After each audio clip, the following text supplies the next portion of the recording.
Senior صحافی اور تجزیہ کار جاوید چودھری کے مطابق خاتون کا شاپنگ بیگ پھٹ گیا، اس میں سے ایک سرخ سیب نکلا۔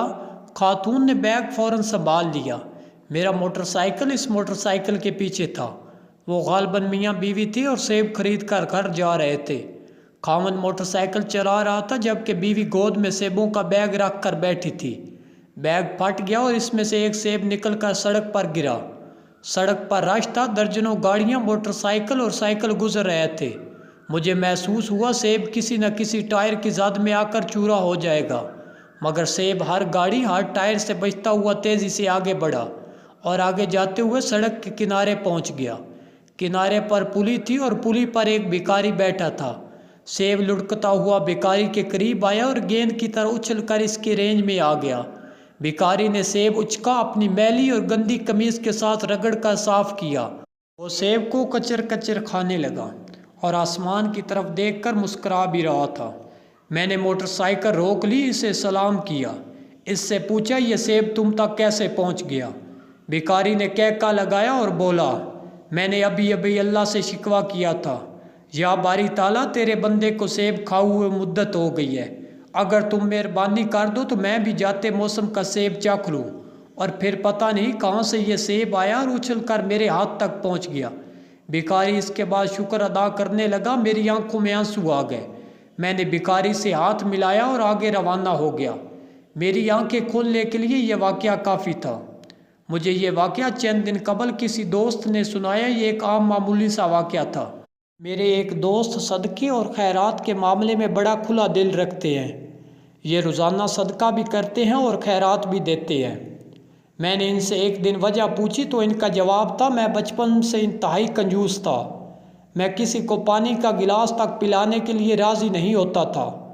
آج سے 7 سال قبل میری رقم کسی کے پاس پھنس گئی۔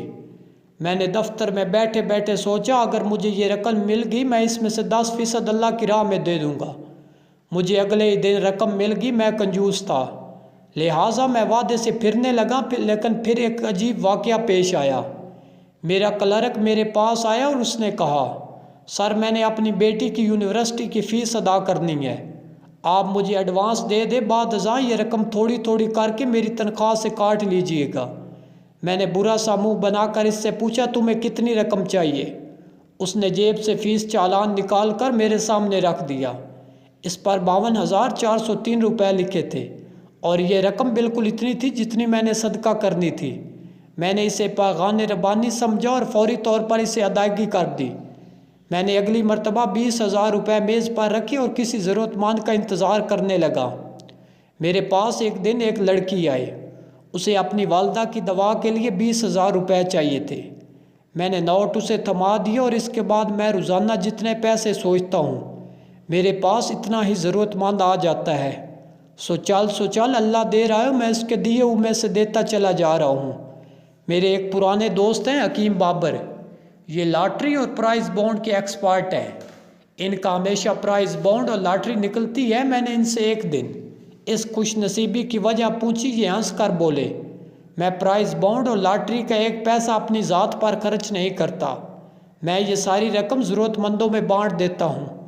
چنانچہ جتنے زیادہ ضرورت مند ہوتے ہیں میرا اتنا ہی بڑا بانڈ نکل آتا ہے اور میں یہ رقم ان میں تقسیم کر دیتا ہوں۔ میں نے پوچھا اگر آپ کے پاس بانڈ نہ ہو تو پھر کیا کرتے ہیں؟ ان کا جواب تھا، آپ تھوڑا صبر کر لیں، میں ابھی بتاتا ہوں۔ ہم باتیں کرنے لگے۔ آدھ گھنٹے بعد کسی خاتون کا فون آ گیا۔ اس کی بیٹی کی شادی تھی، اسے 2.5 لاکھ روپے چاہیے تھے۔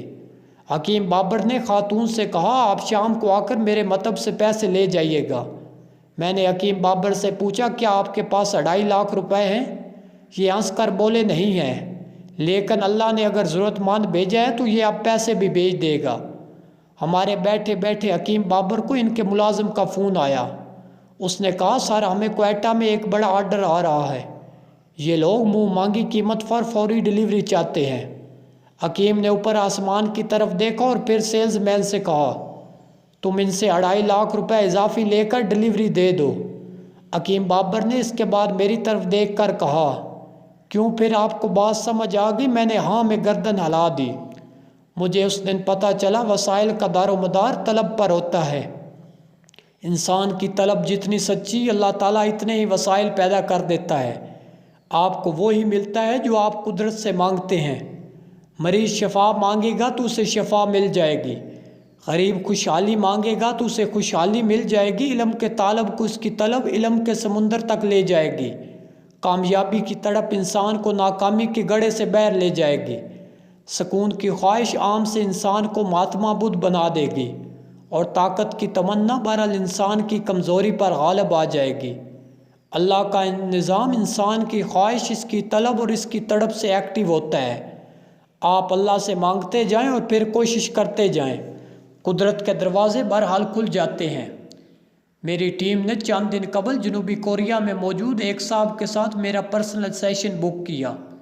میں نے جب آن لائن ان سے گفتگو شروع کی تو میں نے ان کی کہانی سن کر حیران رہ گیا۔ یہ انتہائی غریب خاندان سے تعلق رکھتے تھے۔ یہ بچپن سے اپنے خاندان کو غربت سے نکالنا چاہتے تھے۔ یہ اسلام آباد میں جس شخص کے ساتھ کام کرتے تھے اسے کورین زبان آتی تھی۔ یہ فالتو وقت میں کورین زبان سیکھنے لگے۔